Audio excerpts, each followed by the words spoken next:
How's it going today, everybody? Random Andrew here. Welcome to the Daily Random Vlog. Another new day.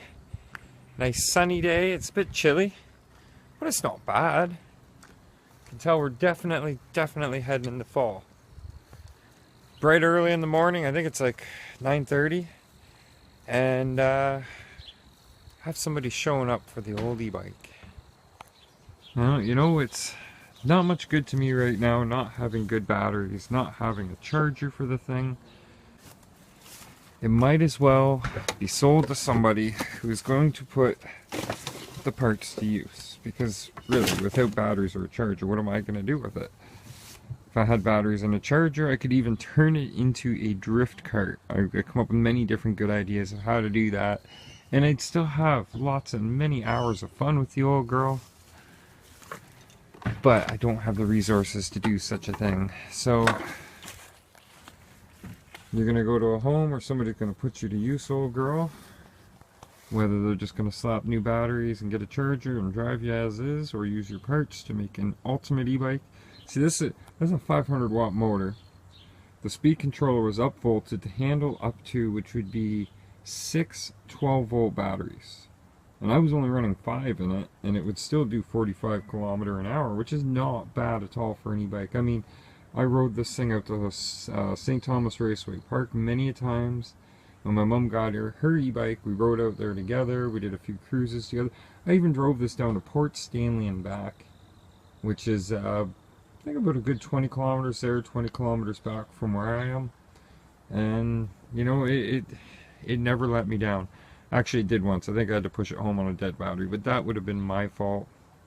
So, I hate to see you go, but you're going to be of more use to somebody else. And that's the thing, I do get attached to things that I own. I mean, who doesn't? The bike I got on a deal, and it did me good for a while, but what happened? The reason why... My pin just fell off. I felt something stab me in the back of the head. So the reason why, we get attached to these things is because they bring us joy, they bring us smile, they bring us fun. And as I said, I hate to see the old girl go, but it's time for it to bring new life to something else, to bring somebody else smiles and more fun. Unfortunately. Maybe I'll get another e-bike someday, but I can't ever see having the extra money again to do so. It was a lot of fun, a lot of use, and it's a good alternative to get around without having to pay insurance, gasoline. I'm a cyclist now. I'm a walker. I don't pollute. I don't create all that extra stuff. Although I'm sure if I could afford to own a car and have my license back, I probably would. But in the situation I'm in, it works. So I can say that, right? So, yeah, the other thing is, when you're waiting for somebody for Kijiji to show up, you don't know if they're actually going to show up or not. And, fingers crossed that this guy's going to show up. And I think I'm coming down with, a sickness of some kind. I've had a fever since I laid down last night. But, I'm still pressing on. Can't just lay around all day thinking I'm sick. So I'm out here doing something, getting some air. Might make me not feel sick. Oh man! That thing is gorgeous! That's beautiful! You don't see these like this anymore. Wow!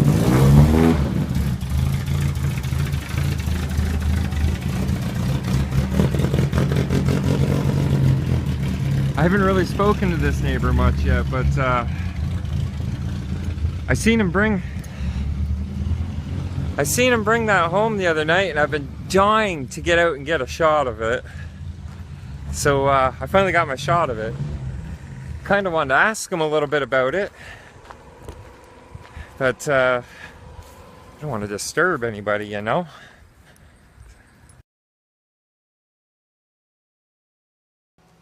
Alright, now it's time where we sit down and we have ourselves a close-up look, something we have not done yet. Sure, I've shown you lots of the Summit out on the trail. I've showed you it in repair, but I didn't really review it. So I think we might actually take this chance and opportunity to do a semi-comprehensive review, benchtop review of the Traxxas Summit. It's a heck of a truck. So I think it goes without saying that this Summit, Clifford, is far from, well, not far. It's not stock. The tires aren't stock. The steering servo's not stock. And I'm missing a couple of other things like my servos for the shifting between high and low and my servos for the front and rear diffs. And I'll show you how I have them set up in a moment. But we'll take we'll take a look at from the outside of the cover on, and then we'll peel that lid off and get inside. A very important part of Clifford, the RC Sparks decal. Check that out. It's full glory. Oh, it will give your truck special magical powers and abilities like no other trailing truck has had before. Well, it's really cool, right? Right. Not to mention, cover your ears, children, the extra level of badassery that it brings to your trucking trailing game. On this, I'm not exactly sure what the stock tire size was, but I know they're not a whole heck of a lot smaller than these. Right now, I'm running the 3.8 trenchers all the way around. I mean, why wouldn't you? And, you know, these things are really good grabbers. They hook. They do the job. They do the job. They're not mashers, but they allow a certain amount of slip and a certain amount of grip. And it really just depends on the driver for that part, I guess. So, with the Summit, get that out of there. There we go. With the Summit, we have the EXO cage, and now when you compare it to, like, say, the full-size trucks, a lot of people will build the cage inside, but nowadays more and more we see the EXO cage being represented. Now, how this comes in handy for the Summit, it's a lot easier on the body because the cage is more likely to take the hit before the body, especially when it comes to rollovers, flip overs, drastic crashes where you end up on the roof. The cage has actually helped protect it pretty good so far. Now the body itself does feel like a slightly, and I don't mean incredibly, but a slightly tougher Lexan than the slash bodies have been made of. Now also on this, Bill from B&C Ultimate RC, Bill is the one, I do believe. They were either on it when he got it, or he put these, I guess you could call them faux wenches. So they're just there for looks, right? Eventually, I would love to replace them with actual functioning wenches. But for the meantime, I think it adds to the look a lot. Rather than just having a plain regular grill on the front, it's got these Proline faux wenches. And like I said, they add to the look. But that's about it for these. Now, I should have, the stock Summit comes with a bumper that's got 2 fog lights. They look like fog lights in them. And they're pretty fairly well lit. I don't have them. As a matter of fact, my bumper that I made fell off. My roof rack accidentally got on reverse too quick while still rolling forward, and I backflipped the truck, well, half-ass backflipped, ended up on the roof, and the roof rack come off. My rear bumper is, it's kind of hurting. It's coming off soon too. But the stock bumper also has taillights in it. So when you get a factory Summit, a stock Summit, you will have those extra lights, whereas I'm just running the roof lights for now. Now, is there anything else to show you on the outside that represents the stock Summit? Something that you would see from the body? Not really. So, we'll get these chains off of here. Like I said, this chain is tough enough to actually use it with the body pins. Now, one of the first things that I modded when I started actually running the truck was this fan. Well, the fan wasn't there, I added it. And that's just a regular Xbox 360 12 volt fan, and I run it off a 2S LiPo pack. That pack will also run my roof lights without really, ooh, I just noticed that's on lean. So yeah, it'll also run the roof lights, and by doing so, I'm not taking away from receiver power.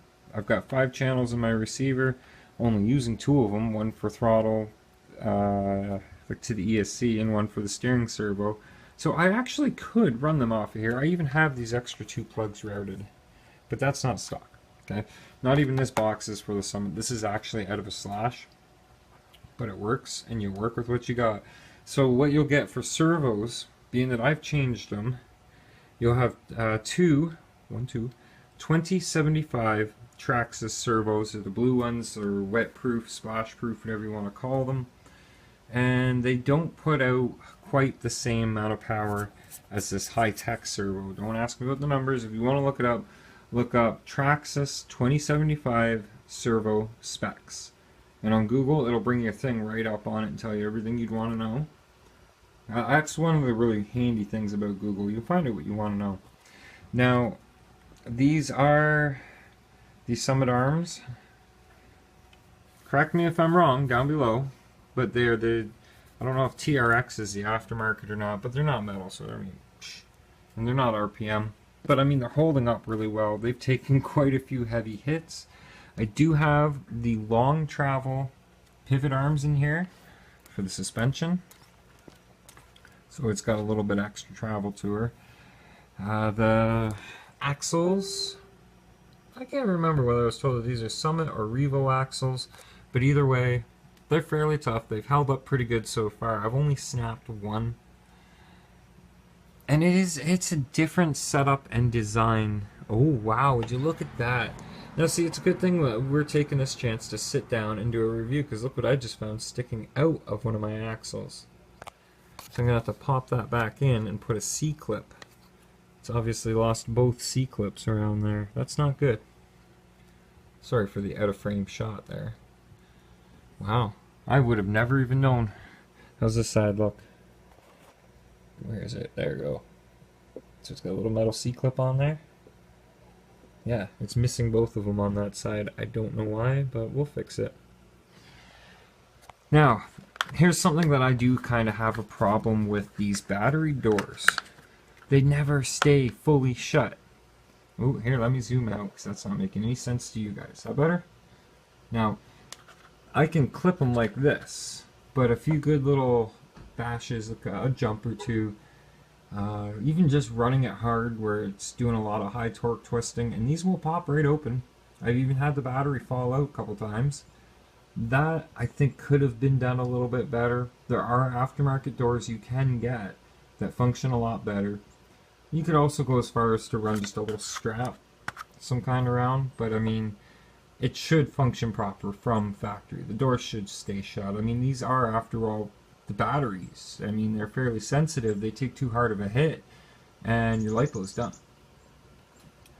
So with the EVX2, which is the speed controller, this is the high volt one, or I guess you could say the one that you can run the LiPo with. It's got low voltage detection built in, which will, when you get down to, what is it, 3.7 volts, as soon as it even hits it, even if it's a momentary voltage drop, it'll drop you down to half power, and you'll have to unplug your batteries and plug them back in before you can get it out of the, I guess you could say, limp mode.